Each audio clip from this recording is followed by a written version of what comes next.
ये ध्यान सूत्र है। Meditation is the balance of being and doing, अर्थात ध्यान होने और करने का संतुलन है। बीइंग और डूइंग, ये दो शब्द हैं, दोनों महत्वपूर्ण हैं, दोनों को समझना है। बीइंग और डूइंग का संतुलन, ध्यान एक संतुलन ही है, और ये जो संतुलन बीइंग और डूइंग का है, ये अल्टीमेट बैलेंस है, आत्यंतिक संतुलन है। बीइंग है हमारा होना, हमारी सत्ता, हमारी आंतरिकता, और डूइंग है जो हमारे होने से करना घटता है। अब होता क्या है, जब व्यक्ति ध्यान को नहीं जानता और अध्यात्म के जो सूत्र हैं उनको नहीं समझता है, तो इस असंतुलन का शिकार हो जाता है।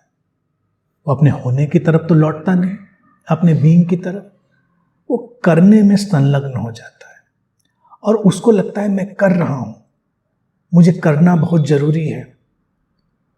अब यहां पर जो उसके भीतर ये करने का भाव पकड़ता है, और जितना ज़्यादा ये करने का भाव पकड़ता जाता है, उतना ही वो अपने होने से, अपने बीइंग से दूर होता चला जाता है। तो अब होना क्या है? होना है दोनों बातों का संतुलन। संतुलन आएगा तब जब सीकर इस बात को देख लेगा कि करना जो है वो होने से घटता है। Doing happens through being. प्राथमिक है बीइंग, प्राथमिक है होना। हम होंगे तभी तो सब कुछ होगा, करना भी, सारे क्रियाकलाप भी। तो मूल बात है होना, होना यानी कि बीइंग। अब यहां पर असंतुलन कैसे आता है? जब किसी साधक को यह बात समझ में आती कि बीइंग बहुत महत्वपूर्ण है, तो वो अपने होने में इस तरह मुड़ता है कि वो निष्क्रियता में चला जाता है। उसको लगता है क्रियाएं बाधा डालती हैं, करना जो है डूइंग है उसमें बाधा डालती है।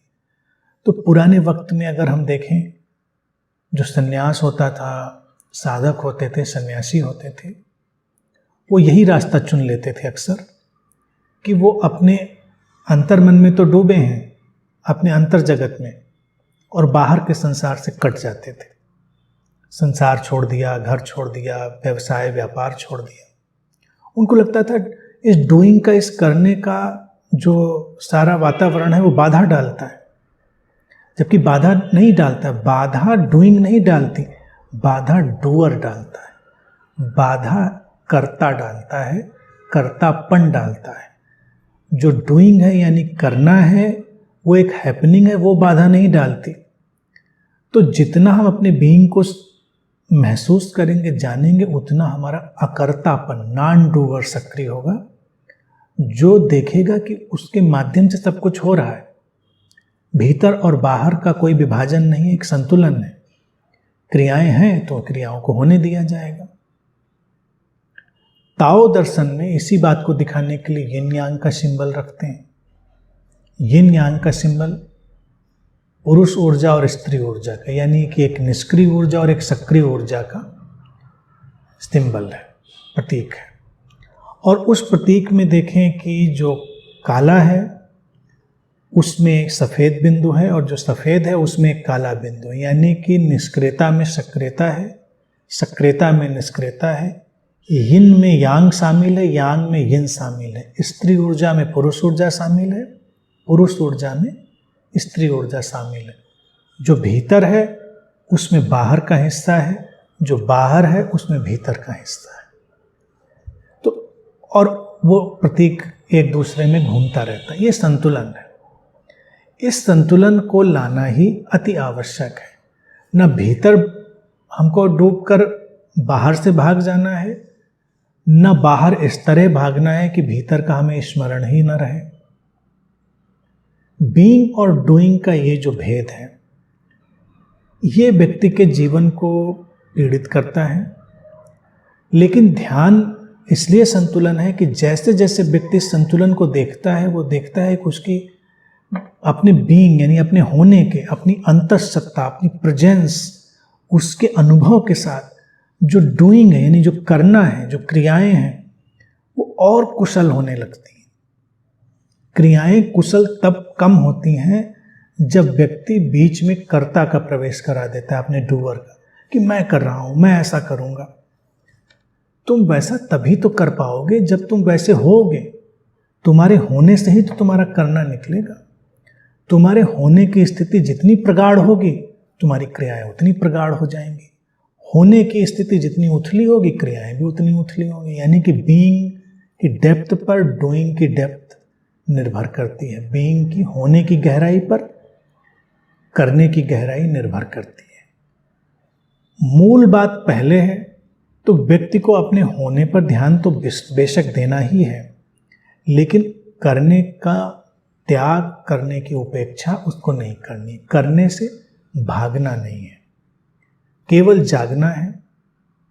इसीलिए जब बुद्ध से पूछा गया था एक बार कि आप में क्या अंतर है आम व्यक्तियों में, तो उन्होंने कहा कि मैं बस जागा हूं, आई एम सिंपली अवेकन्ड।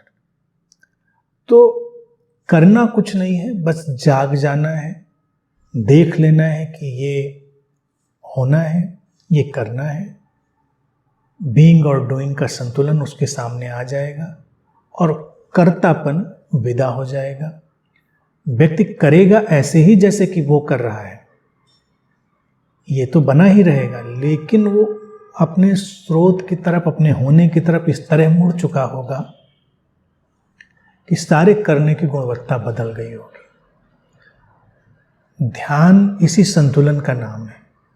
तो जिस क्षण व्यक्ति के भीतर ये द्वंद्व समाप्त हो जाता है, होने और करने का, भीतर और बाहर का, स्थिरता और सक्रियता का, स्त्रैणता और पौरुषता का, उस द्वंद्व के समाप्त होते ही जो संतुलन आता है वो ध्यान है।